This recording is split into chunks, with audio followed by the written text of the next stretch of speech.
Ok, muy buenos días a todas y a todos. A nombre del comité, ¿no es cierto? A nombre de el Comité para la Prevención de Conflictos de Intereses, el CEPSI, del CIESAS, les damos la más cordial bienvenida. El día de hoy vamos a abordar el tema de la discriminación con la variante del VIH. Tenemos a una de las mejores expositoras y de las personas más comprometidas con el activismo, la defensa y la lucha constante por la erradicación de todas las discriminaciones que viven las personas con VIH. Hablar de Patricia Ponce me es complicado. No, no me es complicado, me es maravilloso porque sabe que la amo y porque la empecé admirando mucho y ahora pues tiene un amor increíble hacia ella. Pero les voy a leer un poco su semblanza, que se queda corta, porque si algo tiene Patricia Ponce es de que no la amarras y entonces tiene tantísimo que hacer. Pero les voy a leer un poco lo que ha hecho Patricia Ponce. Su formación. Patricia Ponce es licenciada en antropología por la Universidad Veracruzana, titulada con mención honorífica cum laude. Maestra en antropología social por el Centro de Investigaciones y Estudios Superiores en Antropología Social, CIESAS, también titulada con mención honorífica. Es doctora en Ciencias Sociales, especialidad Familia y Relaciones de Género por la Universidad Estadual de Campinas, Sao Paulo, Brasil, titulada con distinción honorífica. Actividad actual. Patricia Ponce es miembro del Sistema Nacional de Investigadores, investigadora de tiempo completo en el Centro de Investigaciones y Estudios Sociales en Antropología Social, Unidad Golfo. Es profesora de la línea de docencia Violencias, Género, Sexualidades Diversas y Migración del posgrado de Antropología Social de CIESAS en la Unidad Ciudad de México. Las áreas de investigación de Patricia Ponce son género, sexualidades y VIH. Los libros publicados, por ejemplo, Amazonas apasionadas en el 94, Sueños de transgresión, historias femeninas, trabajo, amor y placer en un rincón del agro veracruzano en el 2002, Sexualidades costeñas en un pueblo entre el río y el mar, Las guerreras de la noche, Lo difícil de la vida fácil, diagnóstico sobre las dimensiones sociales del trabajo sexual en el estado de Veracruz. Además, VIH y pueblos indígenas en áreas fronterizas. VIH y SIDA en Veracruz, voces y testimonios. Solo por mencionar, este es el, este es el libro de Patricia Ponce. Permítanme. Ok. Este es el libro, el último libro de Patricia Ponce. Se llama, ya lo dije, VIH y SIDA en Veracruz, voces y testimonios de Patricia Ponce. Es un libro que enriquece el seguimiento con base en los testimonios de su lucha y de la lucha de un colectivo muy importante en Veracruz y en el país, que ya lo va a abordar Patricia Ponce, pero que es importante porque a partir de los testimonios y de la lucha de un grupo de personas, unas que tienen VIH, otros de la academia, otros de la sociedad civil, que están comprometidos con erradicar la discriminación de las personas con VIH o SIDA, es que se ha logrado avanzar muchísimo en Veracruz, sobre todo porque se han puesto a la par de las instituciones, hablando por las personas que no tienen voz y que generalmente no son escuchadas. Una de las riquezas de este texto que habla Patricia Ponce es que busca calidad y calidez en la atención de las personas con VIH. Eso es fundamental y eso les recomiendo que lo lean. Está buenísimo. Patricia Ponce, te damos la palabra. Bienvenida y es un honor tenerte aquí. Nos va a servir mucho tu plática. No, muchísimas gracias a ustedes, gracias por la presentación, Julio. Por cierto, libro que no fue publicado por CIESAS. No tiene el logo editorial de CIESAS. Ya saben cómo es esa historia larga de las publicaciones en CIESAS, entonces decidí una vez más irme por la libre. Bueno, yo ayer, le decía a Julio, ayer tuvimos una X actividad. Buenos días, perdón, a todas y a todos. Tuvimos una actividad, Julio y yo, eh, y me decía ya a descansar. Le dije, no, no, no, todavía tengo que preparar qué voy a decir mañana. Entonces él me decía, no, es que es tu tema.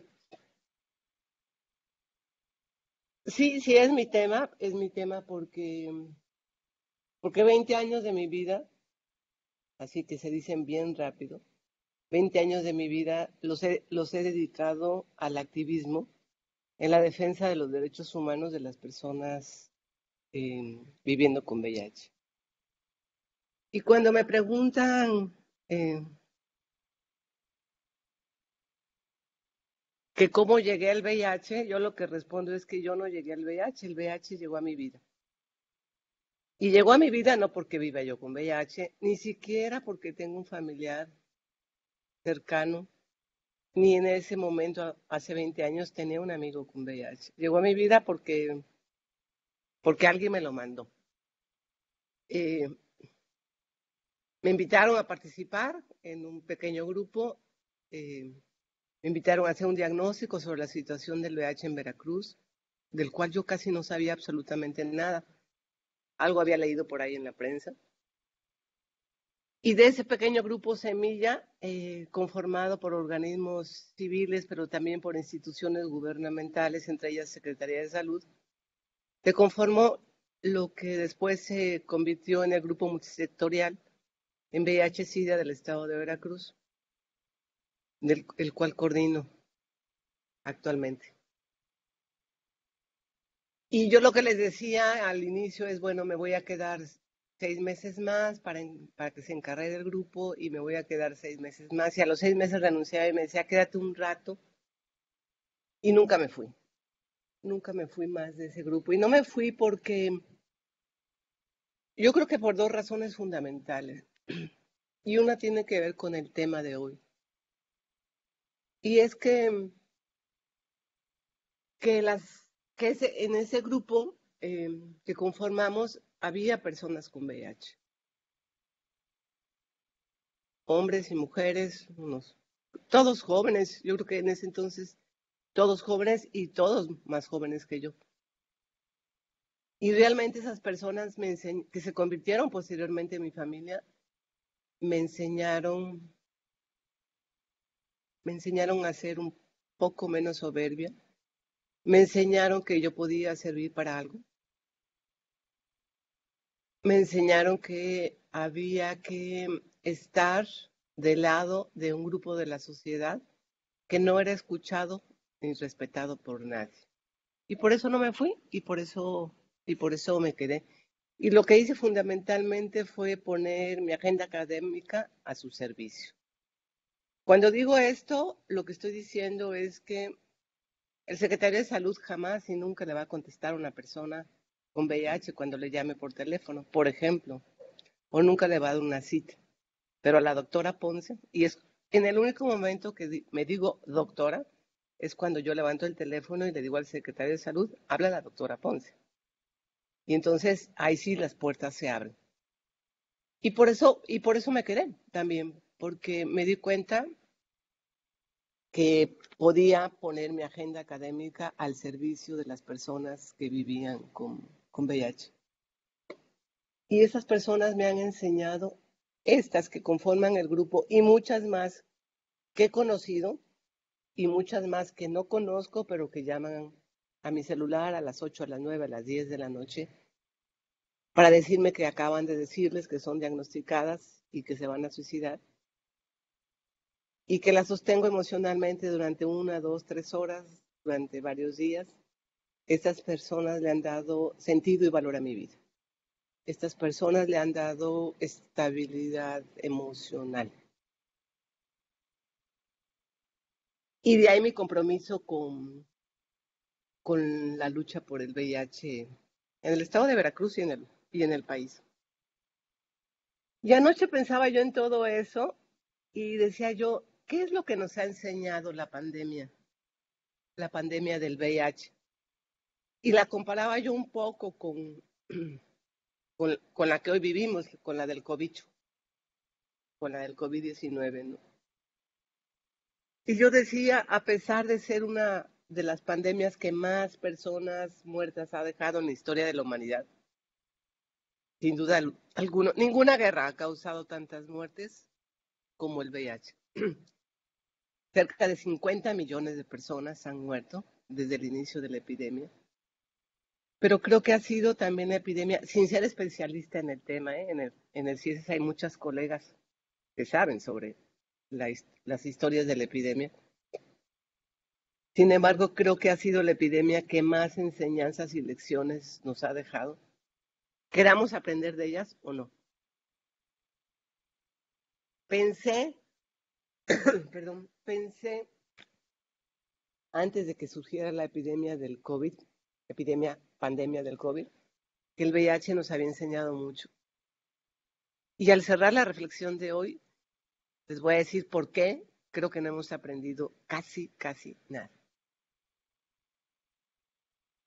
Creo que una de las lecciones más importantes que nos ha enseñado la epidemia del VIH es que por ser una infección de transmisión sexual, nos obligó como sociedad a hablar de sexualidad.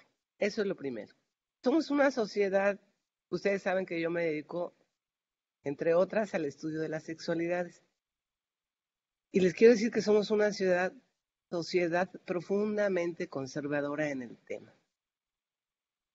Sin embargo, la epidemia del VIH nos obligó a hablar de sexualidad, porque cuando hablamos de VIH tenemos que hablar de sexualidad y tenemos que hablar de género, nos guste o no nos guste. Y nos obligó también a desenmascarar la visión religiosa disfrazada de cientificidad que hasta el momento permeaba los discursos médicos y el propio de las ciencias sociales.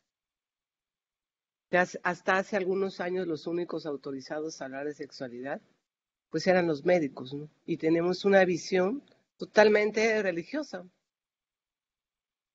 Los preceptos de San Pablo siguen permeando nuestra moral sexual hasta la fecha.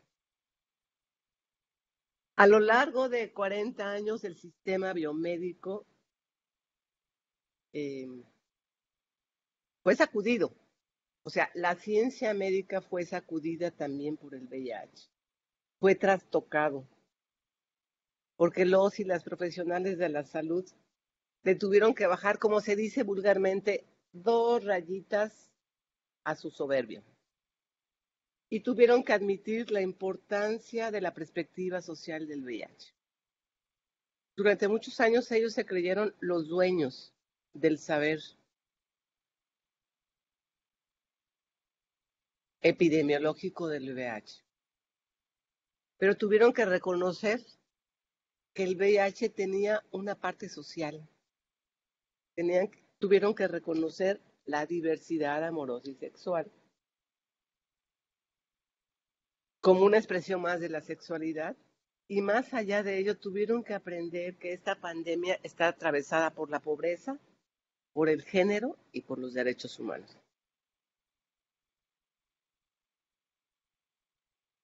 Fue muy interesante, una de las cosas más interesantes que hay en la historia del VIH es que durante 10 años los científicos, la burocracia médica, los epidemiólogos secuestraron la epidemia.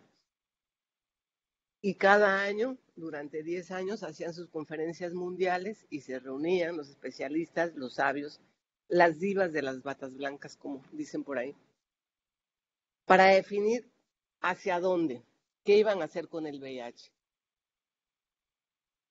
Y después de la 10ª conferencia mundial del SIDA, se empezaron a reunir hombres gays, fundamentalmente norteamericanos, en unas mesitas afuera porque no los dejaban entrar.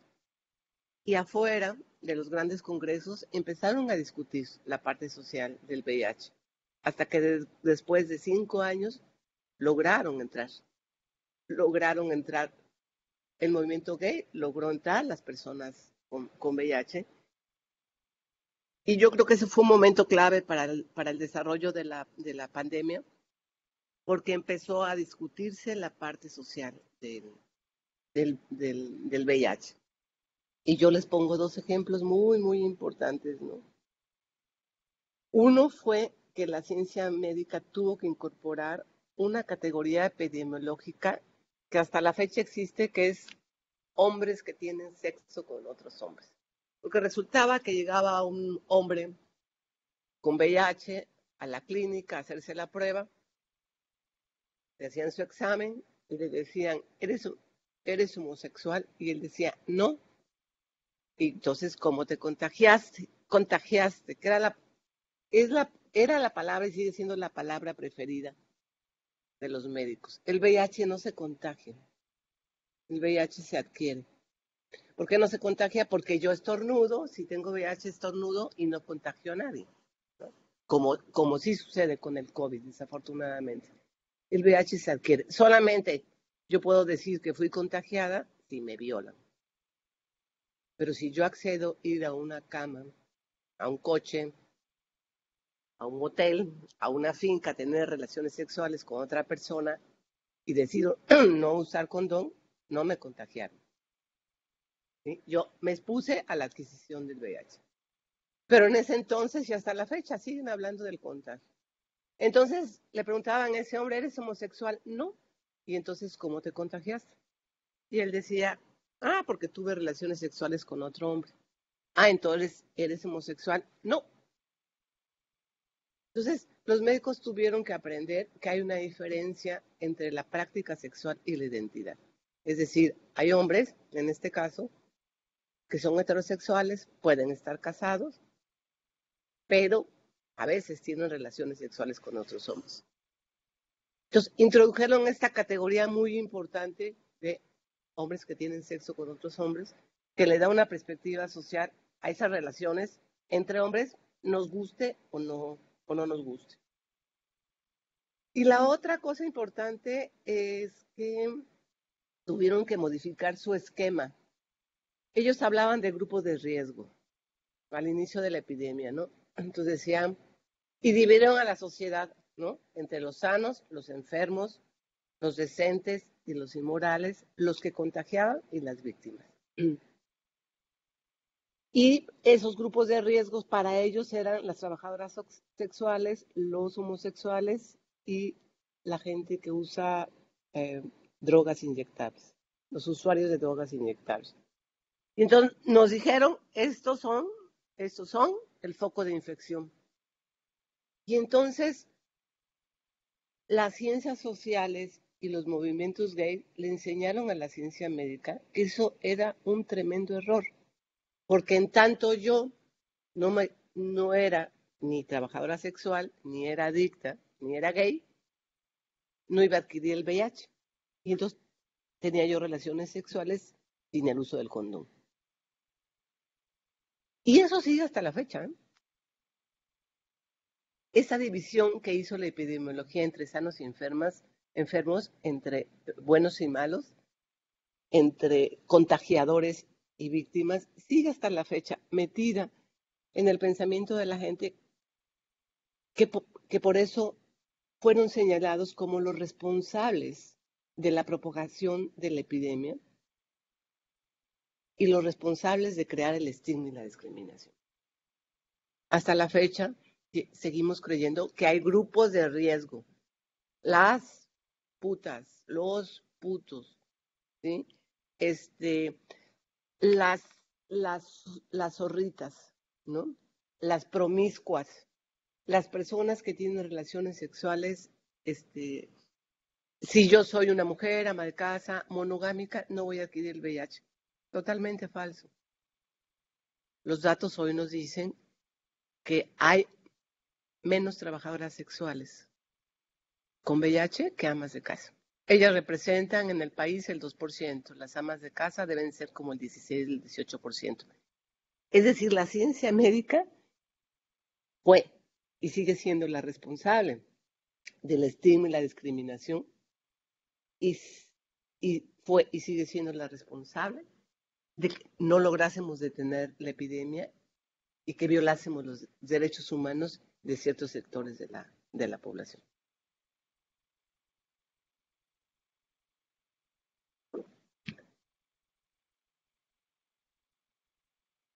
Sin lugar a dudas, yo diría, y la Organización Mundial de la Salud lo dijo en su momento, eso debe haber sido en los 80, que el movimiento gay significó, en la lucha contra el VIH, fue un movimiento inédito en el ámbito de la salud. Insisto, porque fueron ellos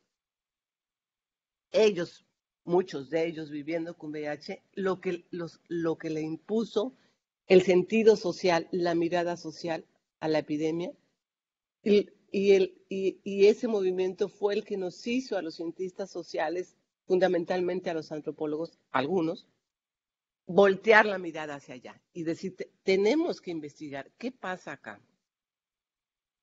Y gracias a ello, hoy sabemos por qué, por ejemplo, las mujeres son más vulnerables al VIH que los hombres. ¿Por qué hay VIH entre los indígenas? ¿Por qué los pobres se ven más afectados? O sea, si nosotras y nosotros no hubiéramos volteado la mirada hacia el gran palco de lo que es el VIH y el SIDA, hoy no sabríamos nada de eso, porque el aparato médico, porque los epidemiólogos no se dedican a eso. No es que no hayan jugado un papel importante, claro, así como son los responsables del impacto de la epidemia, del estigma, de la discriminación, de la violación de los derechos humanos, y siguen siendo hasta la fecha. También es cierto que la ciencia médica ha ganado la partida, porque después del 94 para acá, la gente con VIH o con SIDA no se muere, bueno, sí se muere, no se debería morir, porque se tienen los medicamentos que les permiten tener una larga vida. No tan sana como se dice, pero sí les permiten vivir. La ciencia médica ha ganado la partida. Y sin embargo, nosotros como sociedad no. No, porque seguimos estigmatizando y seguimos discriminando por ser una infección de transmisión sexual, porque la sexualidad está colocada en la mesa, porque nos importa mucho con quién, cómo y por dónde sexúa la gente, cuando ese es un acto de la vida privada. Pero a nosotros como sociedad nos encanta andar metido en las camas de los vecinos, pues. ¿Sí? Pero bueno, lo cierto es que gracias a las investigaciones sabemos eso, lo que les decía. ¿Por qué las mujeres son más vulnerables? No voy a decirlo ahora, no importa. Ese no es el sentido de la plática. Pero sí sabemos que son más vulnerables. Sí sabemos por qué hay VIH entre los indígenas, ¿no? Ustedes tienen ahí en la Ciudad de México un especialista en el tema, que es Rubén Muñoz, ¿no? Rubén Muñoz y yo hemos trabajado hace muchos años, porque se nos decía que no había VIH entre los indígenas. ¿Por qué? Pues por esta mirada moralina que a veces tenemos los antropólogos, de decir, como son indígenas, son puros, naturales, y solo sexúan para la reproducción. Pues no, porque entre los indígenas también hay gays, hay trans, hay personas trans, ¿no? Hay bisexuales, hay mujeres lesbianas. ¿Por qué no? Cuando me preguntan cómo sexúan los indígenas, pues como tú y como yo. ¿Por qué tenían que ser diferentes?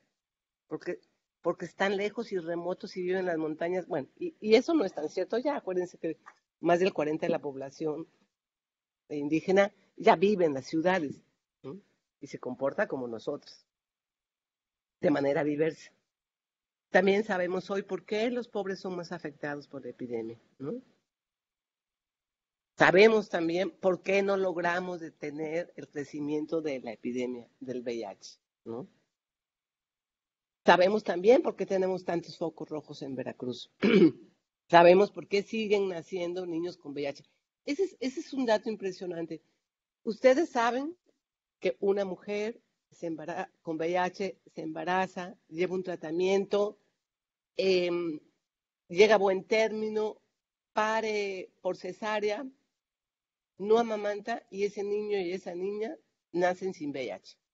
Es re fácil, pero resulta ser que en este país no logramos detener el nacimiento de niños y niñas con VIH. Y Veracruz y Chiapas tiene los primeros lugares. ¿Por qué? Por cuestiones sociales, ¿no? También sabemos hoy por qué, gracias a las investigaciones, por qué frente a la epidemia del COVID, el sistema de salud se olvidó de la otra epidemia, de la del VIH, con las graves consecuencias que esto va a tener para el país. Nunca se pensó que había un sector de la población, ¿sí?, al que había que atender específicamente frente a una epidemia. Entonces, Todos los hospitales donde se atendían las personas con VIH se convirtieron en hospitales COVID y ahora yo me pregunto, ¿y dónde se atienden? ¿Dónde paren las mujeres? Pues están pariendo en su casa. Y ahí están naciendo niños y están amamantándolos. Y si mañana una persona con VIH quiere sacarse una muela, pues no puede, porque es hospital COVID. Y después de año y medio se mantiene esa política, ¿no? Como siempre, frente al VIH nos tapamos los ojos. También hoy sabemos por qué es tan importante el respeto a los derechos humanos de las personas con VIH y las familias afectadas por ellos. Es importante decir, desde mi perspectiva, que si bien es cierto que hemos avanzado mucho en 40 años, fíjense, 40 años, hemos avanzado mucho en el respeto a los derechos humanos para con las personas viviendo con VIH. Esto no quiere decir que la lucha no se ha acabado, ni se va a acabar. Cuando me dicen, ¿cuándo te piensas salir del grupo multi? Es que esto se acaba hasta que se acaba. Y esto nunca se acaba, porque como sociedad no logramos avanzar, ¿no? En el respeto a los derechos humanos. Las divas de las batas blancas, así le decía una amiga mía trans que murió hace como 4 años con VIH y de cáncer, y así les decía, ¿no? Las divas de las batas blancas que se sienten paridas por los dioses. Y cuando les doy plática a los médicos, les digo, ¿no les da vergüenza que los vean, que los miren, que los sienten así? Pues ellas siguen siendo las principales personas acusadas en las comisiones estatales y nacionales de derechos humanos por discriminar a las personas con VIH. ¿No? Veracruz tiene el primer lugar. Y cuando revisamos las estadísticas, ¿dónde se discrimina más? En el sector salud. Es impresionante. Es impresionante. Claro, ahí siguen agazapadas en los hospitales, en los centros de salud, ¿sí? Estigmatizando, maltratando, ofendiendo, discriminando y negándoles el servicio a ese sector de la población. Les quiero decir, por ejemplo, que en Veracruz los casos más tremendos que tenemos son las mujeres embarazadas con VIH, que suben al hospital y el médico así les dice, pues hasta las perras se dan cuenta cuando entran en celo. ¿No te diste cuenta que no estabas menstruando, que te podías embarazar? Tu hijo va a ser sidoso y se va a morir. No, pero mire, doctor, que estoy en tratamiento. Igual van a ser sidoso. Les niegan la posibilidad de una cesárea, las obligan a parir para que su hijo o su hija nazca con VIH. O sea, siguen siendo los jueces condenatorios de esa mujer que se embarazó teniendo con VIH. 2021. Es impresionante. Y por otro lado tenemos el sistema civil y penal y nuestros brillantes diputados y diputadas que con su ignorancia supina, cada congreso nuevo que llegan, lo que pretenden hacer es discriminar y criminalizar a las personas con VIH. Y entonces se les ocurre modificar cualquier artículo del Código Penal del Estado, sea Veracruz, Sonora o Chihuahua, para inventar que aquella persona que contagie, otra vez siguen con el contagio, a otra se le cobren tantos salarios de multo o se les encarcele. Cuando en África las cárceles están llenas de personas con VIH, ¿sí? Y no hay manera de detener el VIH. No, porque el VIH no se acaba criminalizando, ¿no?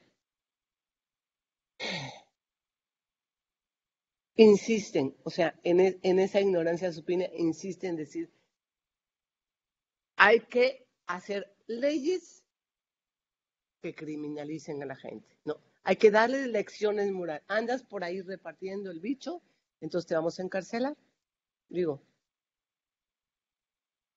la norma oficial mexicana, por ejemplo, dicta, entre otras cosas, que no debe haber exámenes obligatorios de VIH para trabajar, para estudiar, para entrar a la universidad, pero se sigue exigiendo.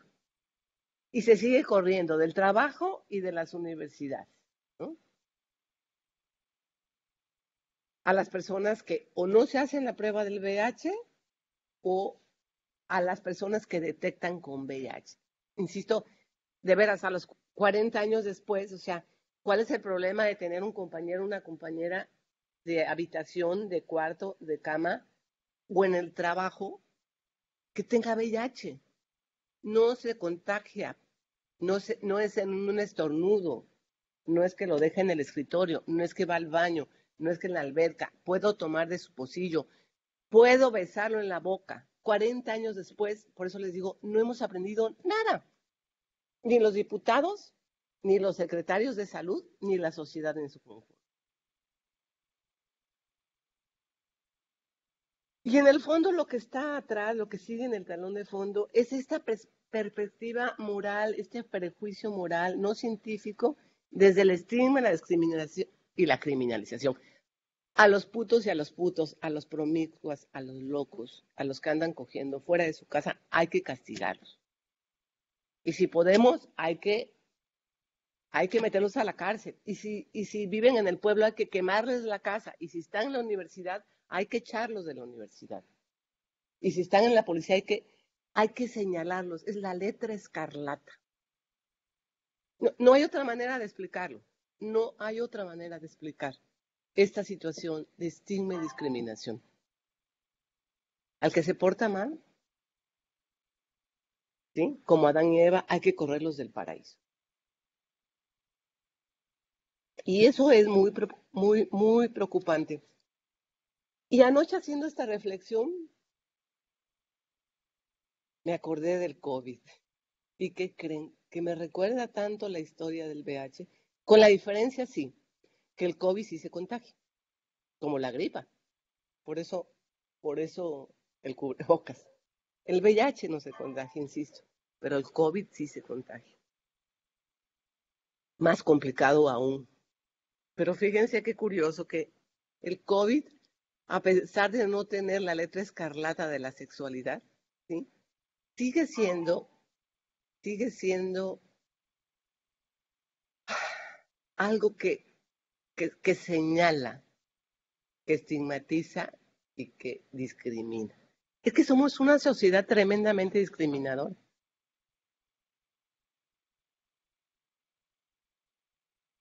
Discriminamos a la gordita, al orejón, al morenito, al panzoncito, a la chichona, a la nalgona o a la desnalgada. Cualquiera que me pongan enfrente, no es la persona que no tiene una mano, que también la discriminamos, es cualquiera, porque tiene la oreja grande, porque tiene la nariz cuadrada, le faltan nalgas o le sobra chicha, ¿no? Realmente es impresionante la manera en que tendemos a marcar, a señalar, y con eso ya hacemos un acto de discriminación. Bueno, el COVID creo que no ha escapado de esta mirada. Hablo de México porque es lo que conozco un poquito, ¿eh? Igual sucede en Alemania, en España, no lo sé, no vivo allá. Pero igual que cada vez que entra un congreso en los estados y pretende modificar el código penal para criminalizar a las personas con VIH, el año pasado sucedió en la mitad de los congresos del país. Modificar el artículo 159 para castigar al migrante que salió en Cancún a comer unos tacos y contagió al taquero. Caramba, vamos de nuevo. En lugar de educarnos en el autocuidado, ¿sí? En lugar de enseñarnos a enfrentar una epidemia como esta y como tantas más, ¿sí? No, hay que sancionar, ¿no? El Estado como policía diciéndonos que si no hacemos esto o lo otro, nos va. Y en ese sentido, y con eso termino, me hizo recordar, ¿sí? Ya lo deben saber porque fue muy comentado y fui muy señalada en el CIESAS, que el ejemplo más claro para mí fue la cédula enviada por la Coordinación de Servicios Escolares del CIESAS, que me llega un día a mi correo y que yo dije, ahorita que no tengo chamba la voy a contestar de una vez. Y y me empieza por pedir mis datos personales. Mi nombre, mi edad, si soy catedrática, si soy estudiante, además dejando de fuera los administrativos, ¿eh?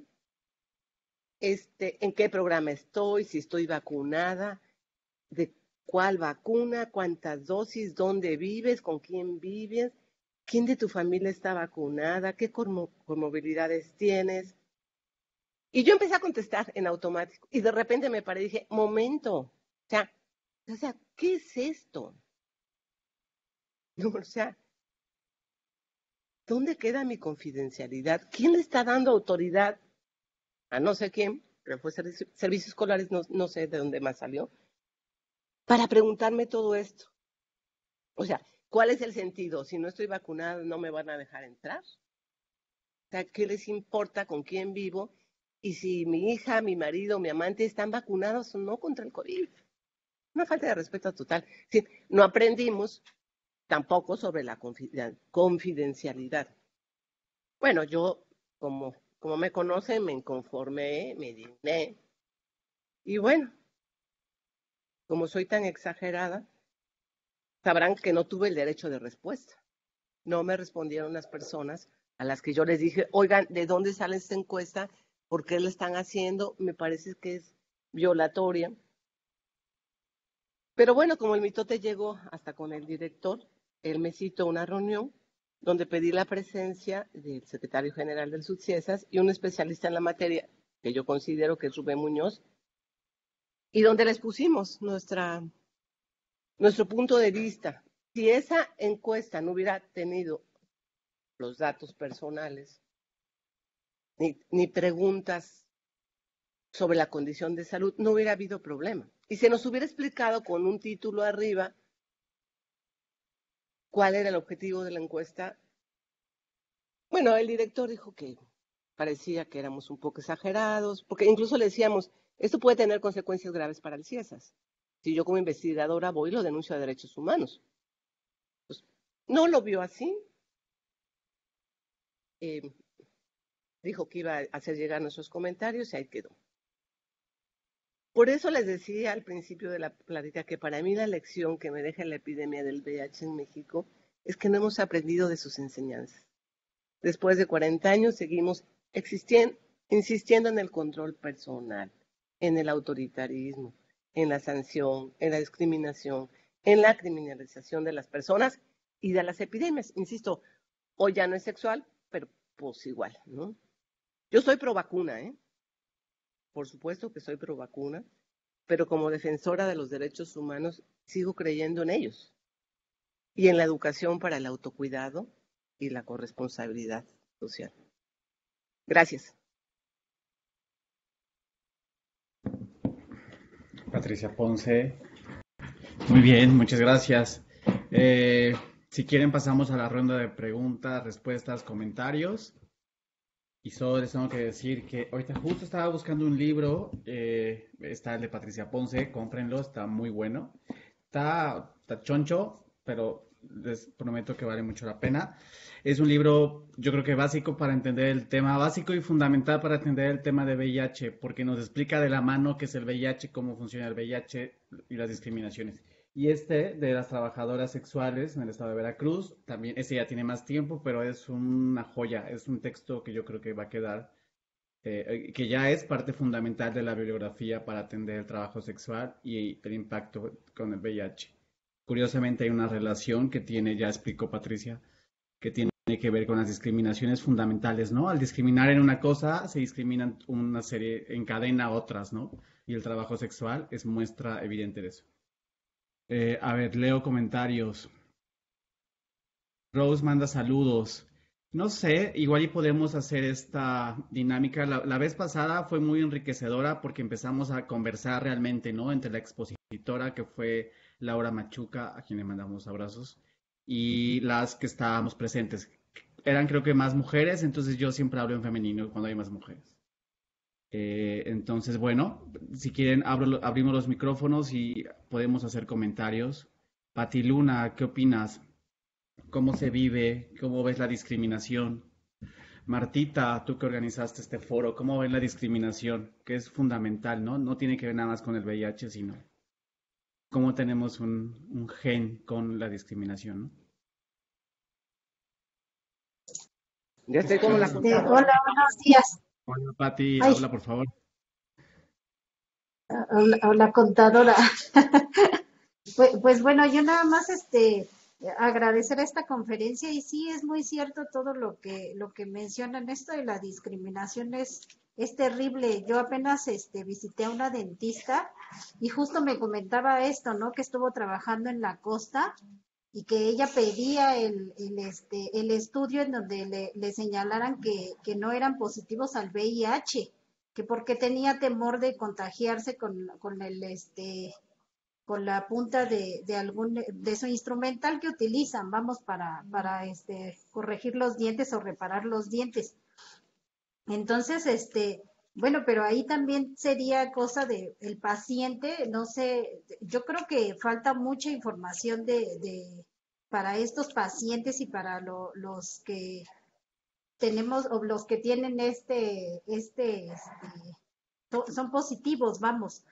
Yo creo que es muy importante que se difundiera esta información para ellos, porque al menos yo no sabía que los bebés pueden nacer sin el SIDA, ¿no? Entonces, yo creo que sí es muy importante que se difunda toda esta información, porque precisamente esto de que las obliguen a que vayan a parir, cuando se les puede hacer una cirugía, todas estas cosas que uno desconoce.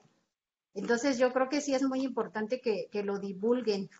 Pues yo nada más agradecer la conferencia y aprender, tenemos que aprender mucho a esto de no discriminar, y es muy cierto lo que mencionan, que si estás flaquito, que si estás gordito, que si por todo nos discriminan a todos, yo creo. Pero bueno, hay que poder defendernos o saber defendernos, ¿no? Muchas gracias. Pati, muchas Pati gracias. Ponce, La muchas contadora quiere gracias por hablar. tu conocimiento, ¿sí? Nos has llenado de riqueza con todo lo que dices y con la forma tan humana de expresarlo. Te admiro mucho, Pati. Y bueno, María de Jesús siempre ha dicho que la razón de ser de CIESAS son cada uno de sus investigadores e investigadoras. Y yo sigo en eso. Muchas felicidades, muchas gracias por compartir. Te queremos. Suerte. Yo lo sé, contadora. Muchísimas gracias a usted por estar aquí. ¿Alguien más quiere opinar? Por ahí habían levantado la mano, creo que Laura. Creo, ¿no? No sé por qué pienso. ¿La compañera Hiroko quiere hacer algún comentario? La doctora Laura quiere comentar algo, creo. Laura, por favor. Pati, pues muchas gracias por esta plática tan ilustrativa. Me hiciste recordar, yo la primera vez que supe de SIDA fue viendo la película de Filadelfia, que con Tom Hanks, ¿no? Y creo que pues, tiene los siglos, pero finalmente, aunque fue muy Hollywood, creo que fue muy importante porque pues varios que como no teníamos idea, como que nos abrió un nuevo mundo. Me hiciste recordar esa película. Pero independientemente de eso, pues todas tus reflexiones acerca de la enfermedad son sumamente importantes. Justo ayer mi hermana me comentaba que ella necesita operarse un quiste que le salió, y entonces quería ir aquí al Hospital Orón, que es como el hospital de salud pública del estado de Yucatán, y que le dijeron que en el Orán solo se estaban atendiendo señoras parturientas, o sea, solo partos, y que pues necesitaba operar, que le hiciera como pudiera, ¿no? Entonces, bueno, hacerle como puedas es ir al particular, ¿no? Pero dice mi hermana, te juro que estuve ahí, muele y muele y muele, porque pues yo quería operarme en el servicio público, pero es imposible. Le dijeron que solo si estaba embarazada la atendían, ¿no? Dice, válgame Dios, que voy a estar embarazada. Pero entonces, pues es lo que te pones a pensar ahora. Bueno, mi hermana sí se va a poder pagar su operación en particular, pero ¿cuánta gente? Entonces la demás gente, ¿qué está pasando? Pues ya hay otras enfermedades, que digo, el COVID ahora es importante y sí está llenando los hospitales, pero hay otras enfermedades, montones, ¿no? Entonces creo que sí es muy preocupante esta discriminación.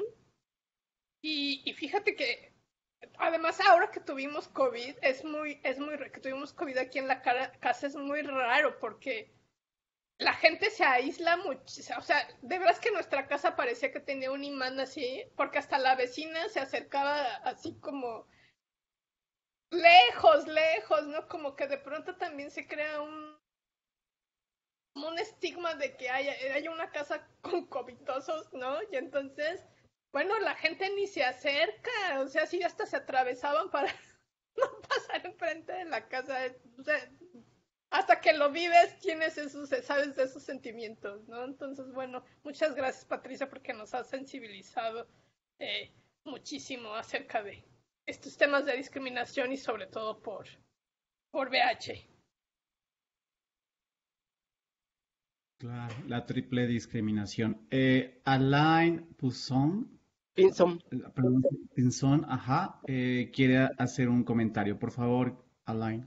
Alain quiero decirles que Alain es un activista en la lucha por el VIH. No sé qué hace aquí, no sé cómo llegó, yo no lo invité, pero Alain está en todos lados.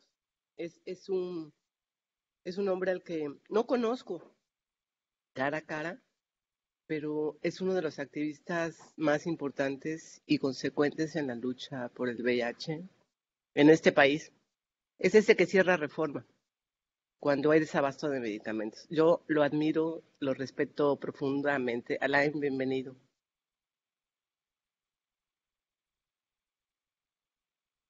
Alain, tienes la palabra, por favor.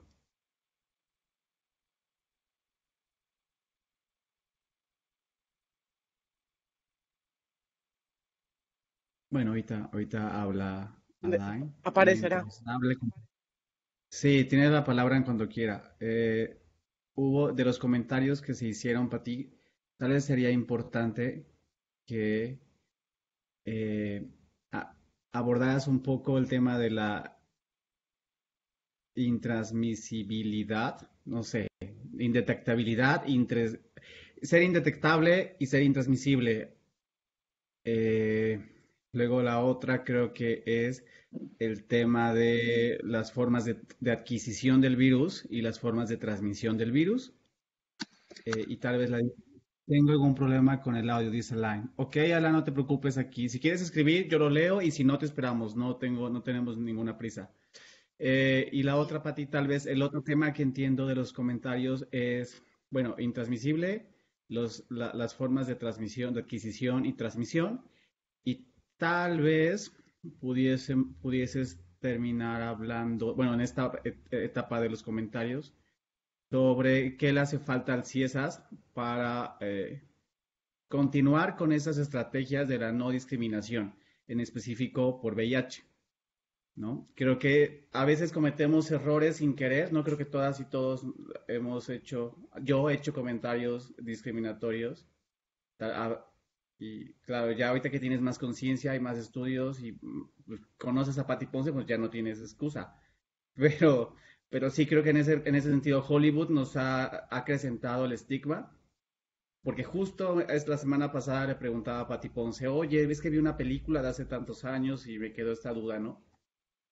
Y entonces, y yo les cuento, o sea, personalmente yo le tenía pánico espantoso al VIH, una cosa que me hacía pruebas cada 3 meses, hasta que conocí a Patricia Ponce y me sanó y me dio información y me tocó con su vara mágica y me curó, porque me dio la información y entonces, Pati, por favor. A ver, yo creo que sí, es muy importante saber.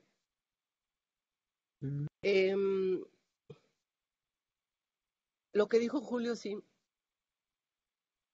es un gran avance de la ciencia médica, así como la critico y la juzgo y la señalo, insisto, ellos tienen ganado la partida en términos de que saben, avanzaron cómo se transmite, cómo no se transmite, los medicamentos que han sido maravillosos, por ejemplo, en el caso de las mujeres embarazadas, porque no transmitan el virus, saber que a través de la leche se transmite y que por eso no hay que amamantar. Ahí tienen ganada la carrera. Y una de las cosas más maravillosas que ha podido suceder es que gracias a los medicamentos, si tú tienes VIH, tienes un apego correcto a tu tratamiento, tu carga viral, es decir, la cantidad de bicho que tienes en la sangre, baja tanto que puedes tener relaciones sexuales sin condón y no transmitirlo. Eso es algo maravilloso.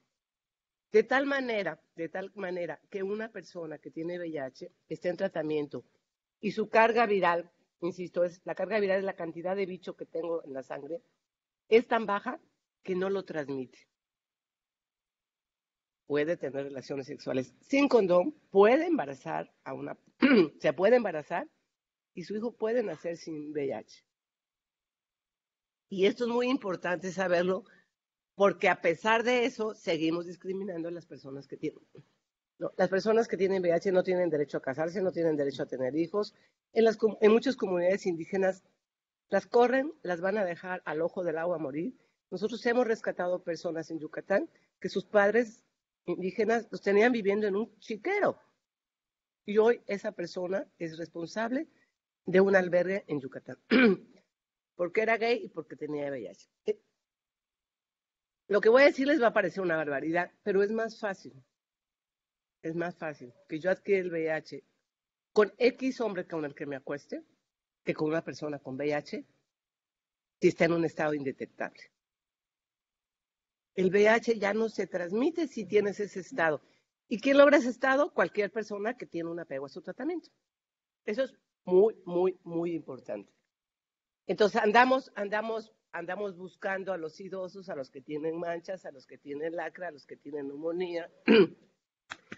Los andamos buscando a ver si a través de su físico detectamos que tienen un VIH. Y hay un gran sector de la población que se acuesta con quien quiere, lo cual me encanta, pero que no se protege.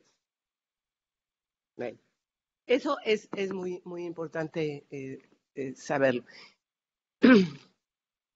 Y sus formas de transmisión, bueno, pues es a través de los fluidos, ¿no? Mucha gente me pregunta, las mujeres no transmiten el VIH, ¿por qué? Porque no eyaculan. No, pues, no, pero hay fluidos vaginales. En cualquier fluido está el VIH, ¿no? O los chicos que dicen, no, es que así, nada más le puse la puntita en la vagina. Sí, no me vine, sí, pero hay líquido preeyaculatorio. Ahí está el VIH, ¿no? Entonces, se adquiere a través de las relaciones sexuales sin el uso correcto y sistemático del condón. Hay que decirlo, sin protección. ¿Cuál es esa? Bueno, esa, ¿no? Esa es la protección. Se adquiere también a través de embarazo, parto y lactancia, a través de la sangre. Y eso también de la sangre hay que decirlo claramente, ¿no? Mucha gente cree que, no hay que compartir el rastrillo con una persona con VIH, o el cepillo de dientes. No hay que compartir el rastrillo ni el cepillo de dientes con nadie. No si tiene VIH o no.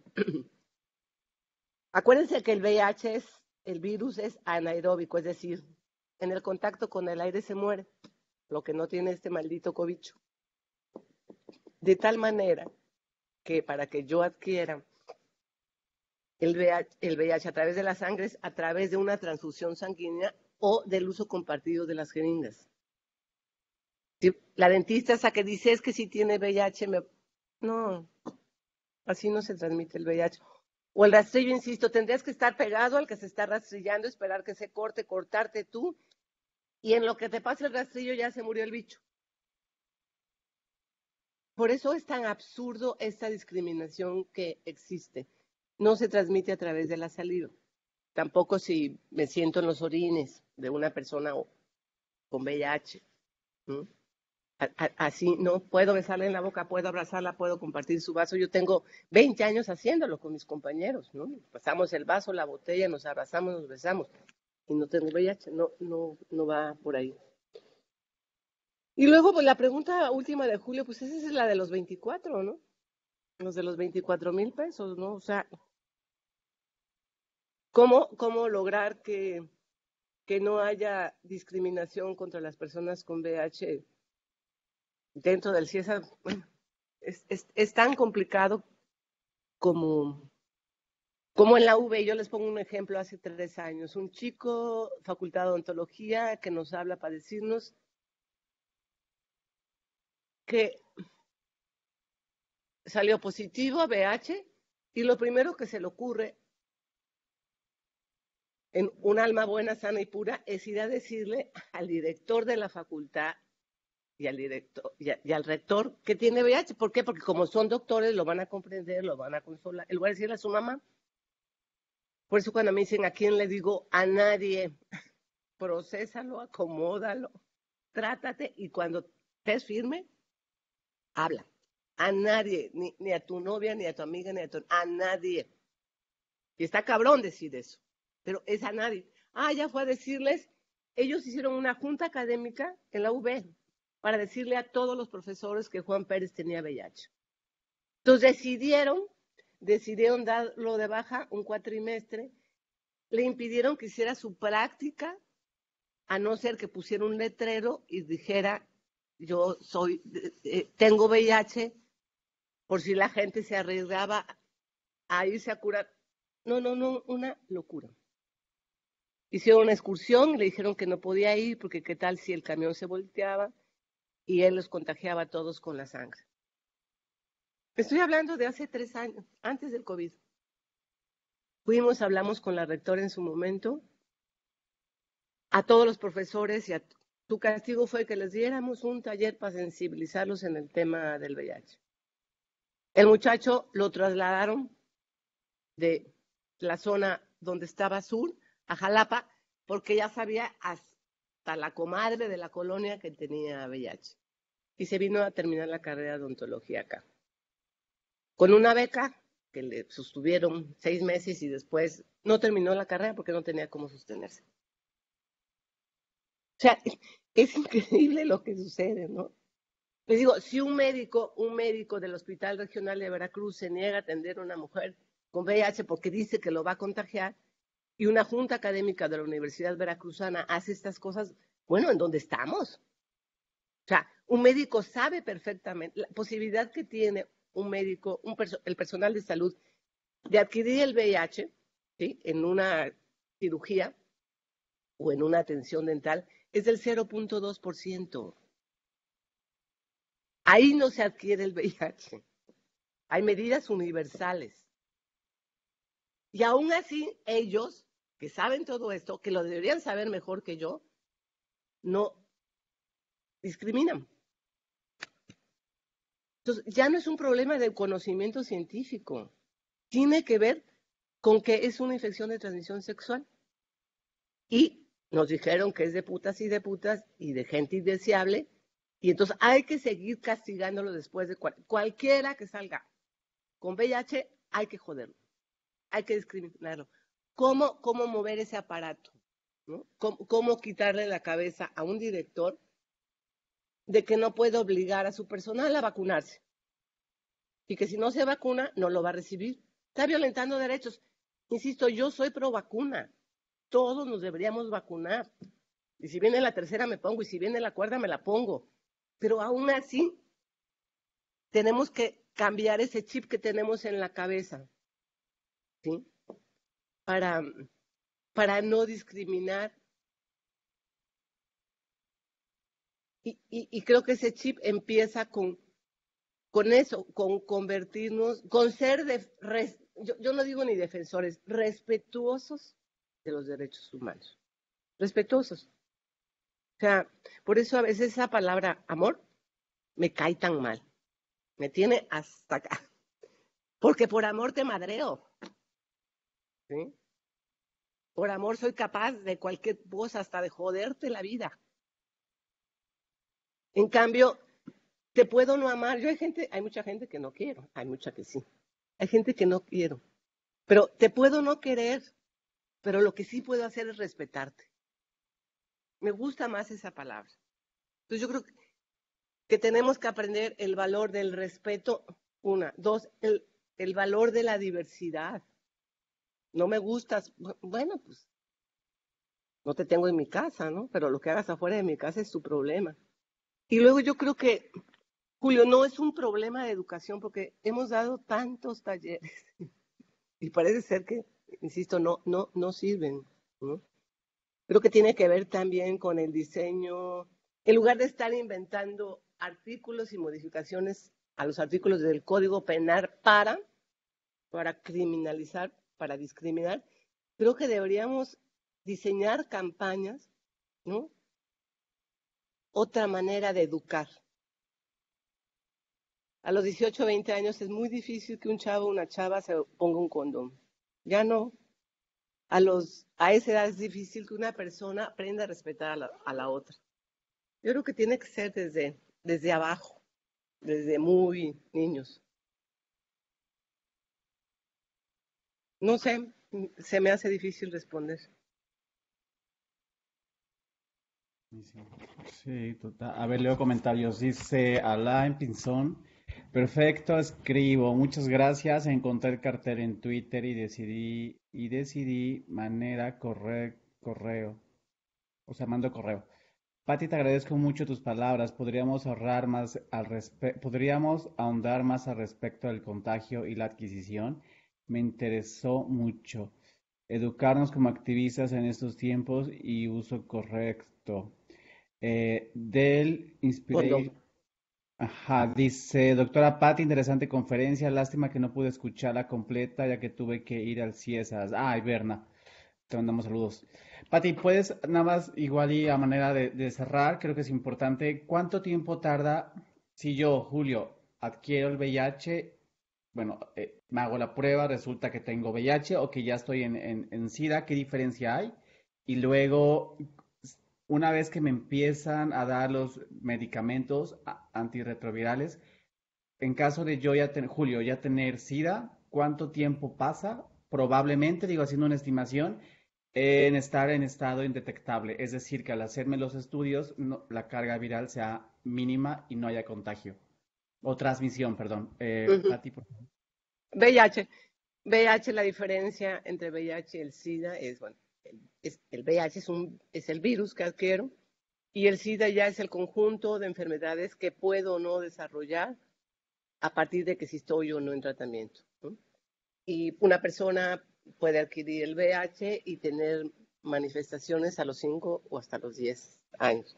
De ahí la importancia de la prueba, de hacerse la prueba. Hay gente que me dice, es que a mí no me gusta el condón. No, pues, te vale, ¿no? Te vale, es una decisión tuya y de con quién te acuestas, ¿no? Yo soy pro condón, pero cada quien hace con su cuerpo lo que se le da la gana, ¿no? Pero entonces ahí la recomendación es que cada mes se haga. Yo tengo un montón de cosas que hacer. Vamos a ir al estadio. Nos invita. Vamos al estadio. Ahí la recomendación es que cada 6 meses tú te hagas tu prueba, porque entre más temprano sepas que tienes con el virus, más rápido te incorporas al tratamiento. Hoy las recomendaciones médicas, esos avances de los que yo hablo es, te detectaste, entras al esquema. Antes tenías que esperar 6 meses y te subía y te bajaba la carga. Hoy lo que dice la UNUCIDA es, te detectas a tratamiento. ¿Para qué? Para mantener tu carga totalmente baja y ser intransmisible. Ser una persona que no transmite el virus a pesar de que no usa condón y tiene relaciones sexuales, ¿no? Eso es muy importante. A ver, esto de VIH y SIDA, antes la gente se moría porque se sigue muriendo también, ¿no? En Veracruz se mueren y se mueren muchos, pero son por otras razones, no es a causa del medicamento. Las personas se morían porque no había esos medicamentos, ¿no? Hoy, gracias a esto, la gente no se debería morir o debería vivir como nosotros, 70, 80 años. ¿Por qué se moría? Porque inmediatamente desarrollaba el SIDA, es decir, este conjunto de enfermedades, neumonía, por decir algo, ¿no? Citamegavirus, ¿no? El SIDA se iba al cerebro, ¿no? Y se morían a la vuelta de 1 o 2 años, ¿no? Por ahí Laura hablaba de esa película de Filadelfia, ¿no? Que fue tan fuerte en su momento. Hoy dejas de tomar tu medicamento 3 meses porque no hay, o 4 o 5, porque no hay o porque no pudiste llegar por tu medicamento, porque no tienes dinero, por lo que sea, y puedes desarrollar SIDA, te puede dar neumonía, te puede dar sarcoma de Kaposi, que es un tipo de cáncer, ¿sí? Pero afortunadamente te vuelves a adherir al medicamento y sales de etapa de SIDA y regresas al VIH, ¿sí? No es que ya te vas a morir, que te quedas con una enfermedad. Puedes regresar. Pues este binomio de VIH se ha reducido gracias a los efectos de los medicamentos. ¿Me quedó algo en el tintero, Julio?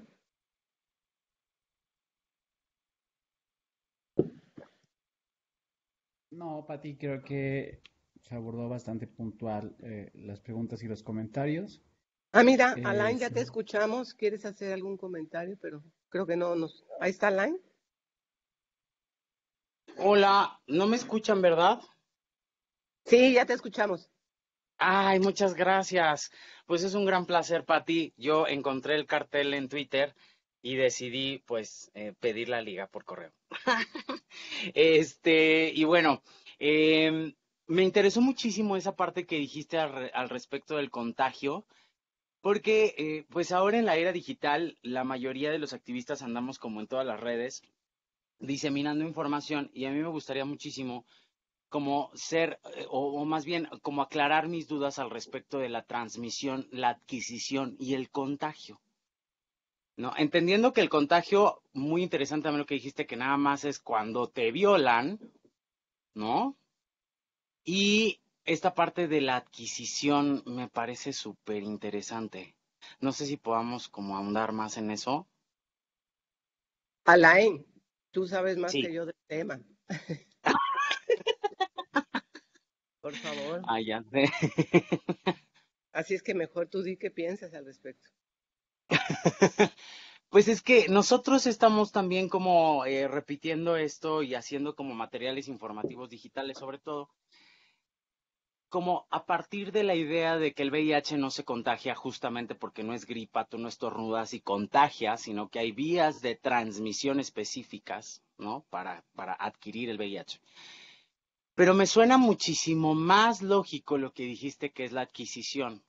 O sea, tal vez vías de transmisión como más de forma científica y médica, pero de una forma más social, hablarlo desde la adquisición. Sí, de acuerdo, porque es que eso también, volvemos a esta partecita, Alain, de el autocuidado y autorresponsabilizarse, ¿no? En este contexto tan discriminatorio que hay para las personas que viven con VIH, que siguen siendo señaladas de algún modo como el foco de infección, ¿no? Sean trabajadoras sexuales, sean hombres gays, ¿no? Entonces, le quitamos esa mirada de decir, me contagió, incluso me lo transmitió. Yo por eso digo, si yo podría decir, eh, está como lo del embarazo, me cayó un embarazo, pues ¿de dónde te cayó? Fuiste, te acostaste y corriste el riesgo de un embarazo. Fuiste, te acostaste con quien quieras o sexuaste por donde quisiste o con quienes quisiste. Es quitarle esa parte moral a la cuestión sexual y decir, bueno, finalmente yo decido tener una relación sexual sin el uso del condón, bueno, pues corro el riesgo de adquirir el VIH, pero luego no puedo decir me contagió, ¿no? Entonces yo creo que es como colocar, colocar en el centro el autocuidado y la autorresponsabilidad. No, es que no quiero usar condón, pues no uses. ¿Qué te puede pasar? Pues que te puede, un día te puede tocar, igual no, ¿no? Pero sí, yo creo que el autocuidado y la autorresponsabilidad y la no victimización es, incluso de las personas con VIH, es importante. Totalmente, muchas gracias.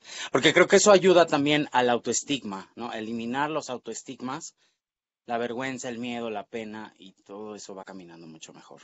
Y el autocastigo, ¿no? Y la culpa. Exacto. Mil gracias, Pati. No, gracias querido por estar aquí, de veras te admiro y te quiero profundamente. Ay, te quiero, Pati, gracias.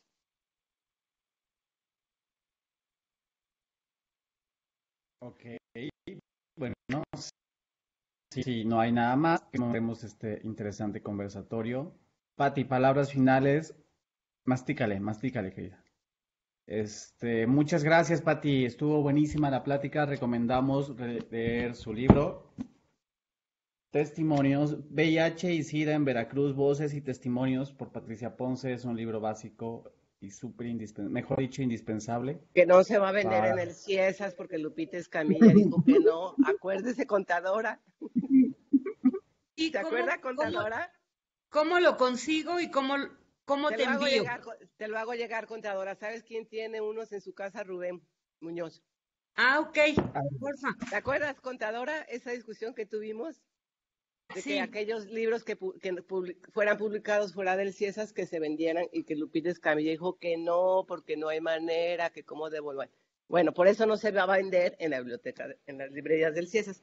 Pero yo te lo hago llegar con cariño, claro que sí. Gracias. Yo te mando. Va. No, es un Contadora, regalo. No, gracias. Muchas gracias. Qué amable, Pati. Reflexiones finales, Pati. No, Y le damos la palabra. Nada, dale la palabra a la contadora y yo solamente agradezco que me hayan invitado porque, aunque Julio dice, es tu tema, no, ¿qué te va a costar trabajo? No, yo creo que siempre es motivo de reflexión. Y a veces ando tan metida en el activismo que tengo poco tiempo para la reflexión. Entonces yo les agradezco que me hayan permitido estar con ustedes. Gracias, Pati. Contadora, le damos la palabra para que cierre el conversatorio. Gracias. Nada más despedirme, agradecerle a Pati y agradecerle a nuestro líder sindical su invitación. Y la verdad, Pati, muchas gracias. Ha sido una experiencia muy importante. Yo nunca había hoy escuchado de esto. Nada más ve qué ignorancia. ¿Sí? Me estremecí con todo lo que dices. Muchas gracias, Pati. Gracias a usted, contadora, de veras, de corazón. Chao. Vas con Aristel.